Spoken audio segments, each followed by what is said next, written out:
এই যে আমাদের এখন বর্ষাকাল সামনে আসছে, তাই না?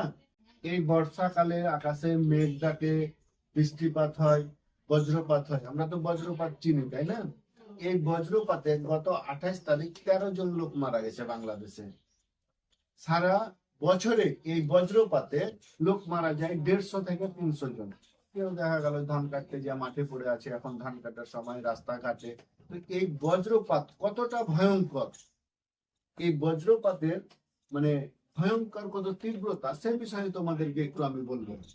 যে এই যে একটা লাইট জ্বলে, আমাদের কারেন্টের লাইট জ্বলে না, এই লাইট যখন জ্বলে তখন 1 সেকেন্ড জ্বলতে বিদ্যুৎ খরচ হয় 100 জুল। শক্তির একক হচ্ছে জুল। তাহলে একটা 100 ওয়াটের লাইট যদি 1 সেকেন্ড জ্বলে, তাহলে বিদ্যুৎ খরচ হয় 100 জুল। আর এই যে আকাশে বজ্রপাত যখন সংগঠিত হয়, যে বিদ্যুৎ শক্তিটা উৎপন্ন করে, সেটা হচ্ছে 1 বিলিয়ন জুল। তাহলে এই 1 বিলিয়ন জুলকে যদি আমরা এই 100 ওয়াটের লাইট জ্বালানোর কাজে ব্যবহার করতে পারতাম, তাহলে সেই লাইটটা 4 মাস একটানা জ্বলতো। তাহলে একটা বিদ্যুৎ, একটা বজ্রপাত যখন সংঘটিত হয়, সেখানে কি পরিমাণ আওয়াজ আর কি পরিমাণ বিদ্যুৎ উৎপন্ন হয়, সেটা তোমরা বুঝতে পারছো। আর এই বজ্রপাত যদি গাছের উপরে পড়ে, তাহলে আমরা কি শুনেছি, যে গাছ ভেঙে 2 দিকে হয়ে যায়। আমরা শুনি না, পাহাড়ের উপর পড়েছে, পাহাড় চূর্ণ বিচূর্ণ হয়ে গেছে। তাহলে এই যে 1 বিলিয়ন জুল শক্তি যখন কারো উপরে প্রয়োগ করা হয়, তখন তার অস্তিত্ব কি থাকবে? থাকবে না।